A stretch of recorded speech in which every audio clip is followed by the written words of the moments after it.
Hey, I'm Gareth from Park Cameras, and today we're taking a look at a guide for the kind of gear you're going to need for shooting low light photography. So let's start with camera bodies. There's actually a lot of camera bodies on the market now which are able to give you great performance in lower light situations. There's some of the higher end DSLRs, and a lot of the mirrorless cameras are great when it comes to shooting in low light situations. They're able to handle higher ISO values without giving you loads of noise. So we've got a few options here to look at different price ranges. We're generally going to be looking at cameras over £1,000, but you can certainly get some great low light setups for not much over that. So let's start with the Fujifilm X-T3. Now this is a lovely mirrorless camera, whether you're shooting stills or video. It's got some great specs for both, but we were super impressed with its ability to handle the higher ISO values really well. It still gives really lovely detailed images.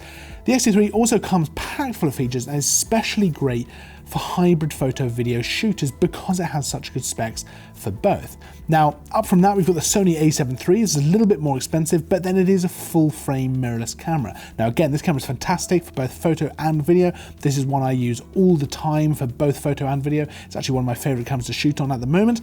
It's particularly good for low light shooting as well. Now we've been able to crank up the ISO on this without really getting any issues with noise. That's a really handy thing to have in the camera. Now this has also got in-body 5-axis stabilization, which really helps with shooting with a slower shutter speed. So it really is built very well for lower light performance. Now, it's also worth mentioning that the slightly older Sony a7S II is actually ridiculous when it comes to low light performance. It does have a lower megapixel count, but it is phenomenal when shooting in the dark or in very low light situations after sunset or inside with low light. It is crazy how good the images can come out on that camera. So I didn't want to leave that one out.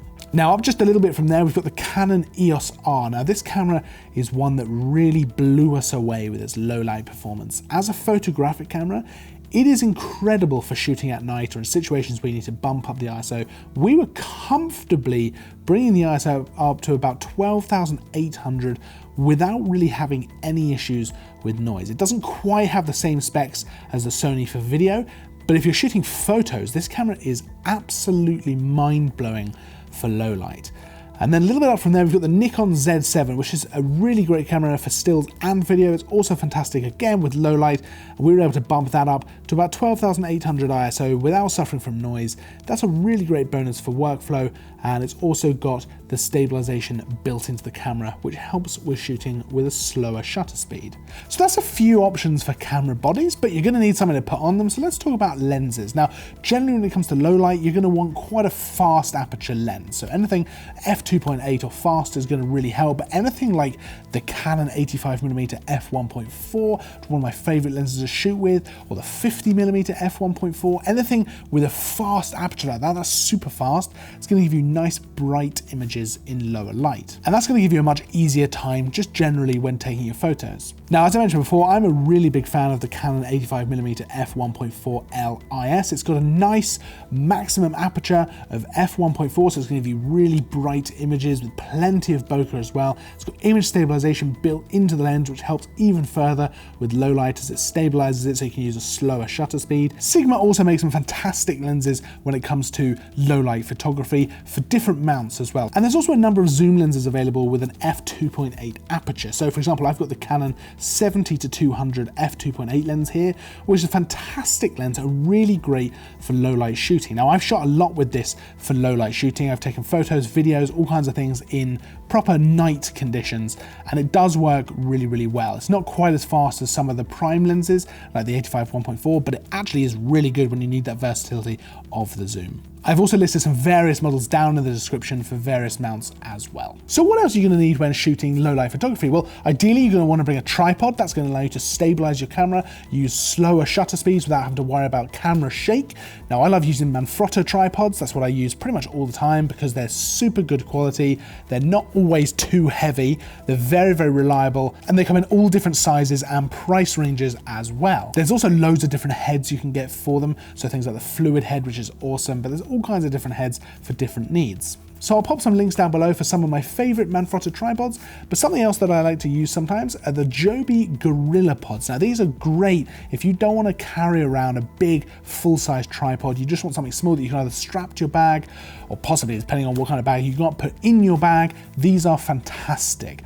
The legs allow you to wrap it around different things like a tree branch or railings, so you can stabilize your camera almost anywhere. It's nice and compact, so it's easy to carry around. It's great for video as well because you can have the camera on the top and hold it by the tripod. It gives you a lot of versatility for the kind of things you can do, and when going out on a night shoot when you maybe don't want to carry so much, they are a great option to have. Now, something else you might want when going out on a shoot at night, especially if you're shooting portraits or a subject of any kind, is some sort of lighting. Now, you're probably going to want portable lighting, so you don't want to be having to look around for a plug socket to plug in your massive box lights, but there's a lot of options for the kind of stuff you can go for. You can go for the smaller stuff right up to the bigger stuff that's going to allow you to really control the lighting in your scene completely as you'd like. So, starting with the smaller stuff and the less expensive stuff as well, there's something like the Manfrotto Lumimuse LED light, which is fantastic.